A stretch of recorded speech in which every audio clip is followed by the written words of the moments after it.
13 प्रोजेक्टों पर सिंचाई विभाग की रोक को हटाने का आदेश जारी।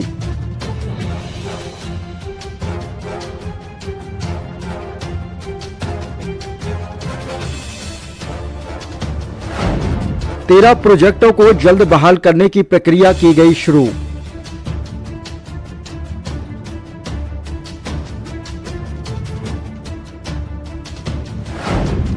विधायक मंजू चौधरी ने विधानसभा सत्र में जोर शोर से उठाया था मुद्दा।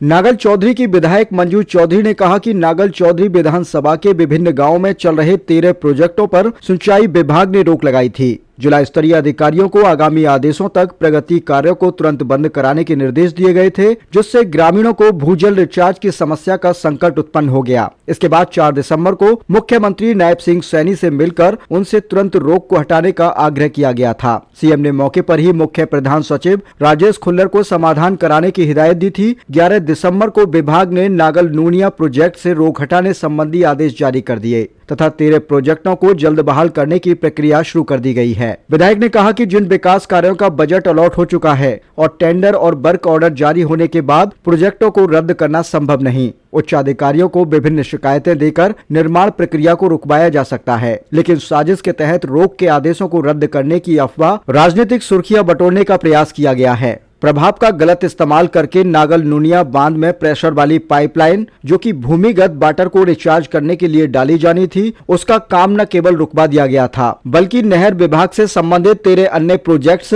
जिनके टेंडर हो चुके थे और जिनका काम शुरू होना था, उनको रुकवाकर जनता को बरगलाने की कोशिश की गई है। विधायक मंजू चौधरी ने कहा कि उन्होंने विधानसभा सत्र के दौरान इस मामले को काफी जोर शोर से उठाया था और सिंचाई विभाग के उच्च अधिकारियों से चंडीगढ़ एवं पंचकूला में मुलाकात कर इन कार्यों को पुनः सुचारू करने के लिए चर्चा की गई थी, जिसके कारण ही नागल नूनिया बांध से संबंधित कार्यों में आ रही अड़चन अब खत्म हो गई है और 11 दिसंबर को सिंचाई विभाग ने फिर से इस कार्य को शुरू करने के आदेश पारित कर दिए हैं। उन्होंने बताया कि इसी तरह से जो अन्य 13 प्रोजेक्ट्स बंद किए गए थे, वे भी शीघ्र ही शुरू हो जाएंगे। इसके बारे में उनकी अधिकारियों से चर्चा चल रही है। उन्होंने कहा कि उनके विधानसभा क्षेत्र के सभी गाँव में पिछले 1 सप्ताह से चल रहे धन्यवाद यात्रा कार्यक्रम के दौरान क्षेत्र की जनता जनार्दन ने उनको जो प्यार और हिम्मत दी है, उसी के बलबूते पर वह विश्वास दिलाना चाहती है कि वो अपने विधानसभा क्षेत्र के किसी भी गाँव को विकास कार्यों में पीछे नहीं रहने देंगी, बल्कि विकास कार्यों को दुगनी रफ्तार से करवाने का प्रयास करेंगी। मंत्री जी ने आश्वासन दिया था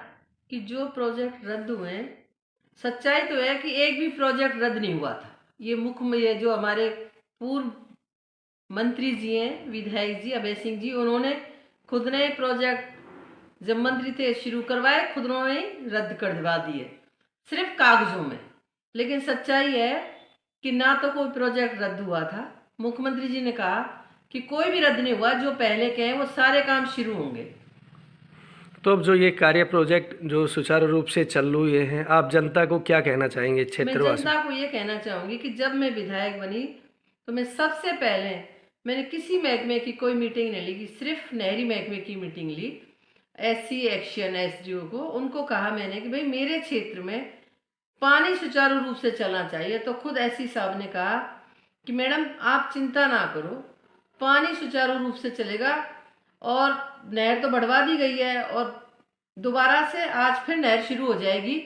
और मैंने श्रुति जी से भी मिली, मैंने उनको भी बोला, और मेरी जब मीटिंग हुई थी पिछले 4 तारीख को, तो मैंने वहाँ के जो चीफ हैं उनको स्पेशल बोला। तो पानी की तो ना मुख्यमंत्री जी ने मुझे फुल कह रखी है। और रहे पूर्व विधायक जी, मैं अभी बड़ावा गांव में गई थी, बड़ावा के लोग खुद मुझसे बोले कि मंत्री जी तो इतना झूठ बोलते थे, कहते थे तुम्हें क्या पता मैं कैसे लाता हूँ पानी, मुझे कितनी जोर आता है पानी लाने में। उनका सिर्फ दिखावा था, उन्होंने कभी पानी के लिए कभी किसी के लिए कहा ही नहीं। उन्होंने बस अपना घर बनाया और भाई को भाई से भिड़ाया, और उसका जवाब जनता ने उनको अपने घर बिठा दिया। मैडम जी, 5 तारीख को जनता ने आपको चुना, जो यहाँ के विधायक थे उन्होंने भाई से भाई को भिड़ाया और इस क्षेत्र के लोगों ने उनको नकारा भी है। आपको अब चुना है तो आपकी प्राथमिकताएं क्या रहेंगी? नहरी पानी और इसके अलावा स्वास्थ्य को लेकर क्या रहेगा आपका मुद्दा?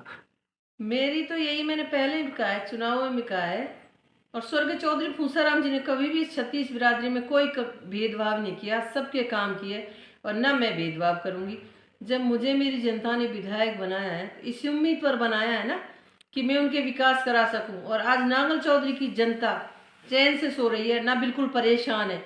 नहीं, इस विधायक ने तो आम जनता को इतना परेशान किया, आम आदमी को इतना परेशान किया, हद से ज़्यादा।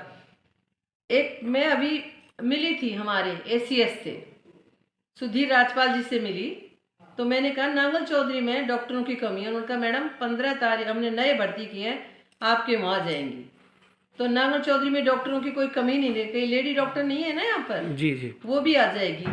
और सबसे मेन मुद्दा यही था पानी नहरी का, स्वास्थ्य का और शिक्षा का। शिक्षा बढ़िया चली रही है, शिक्षा में कोई कमी है नहीं। और स्वास्थ्य के लिए डॉक्टर यहाँ आ ही जाएंगे नांगल चौधरी में। बल्कि मैं तो एक बहुत बड़ा हॉस्पिटल, ज़्यादा बड़ा तो नहीं है, 100 उसका इस साइड में लाना चाहती हूँ, नांगल दरगू मुसुंता निजामपुर साइड में, जिससे कि यहाँ के लोगों को भी 15-20 जो गाँव हैं उनको भी उपचार मिल सके, उनको दूर जाना नहीं पड़े। मैडम जी, क्या आप मानते हो कि जो यहाँ से पहले विधायक थे उन्होंने भेदभाव किया इलाके के लोगों के साथ? हाँ, उन्होंने भेदभाव किया। आप चाहे खुद देख सकते हो, गाँव में इतना भेदभाव किया। उनके रोडों को देखो आप, उनके घर की नालियों को देखो आप, पानी नहीं है लोगों के पास पीने के लिए।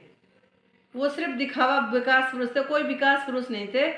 वो तो सिर्फ फोटो खिंचवाने चले जाते। और मैं तो काम करती हूँ, मेरा तो काम बोलेगा।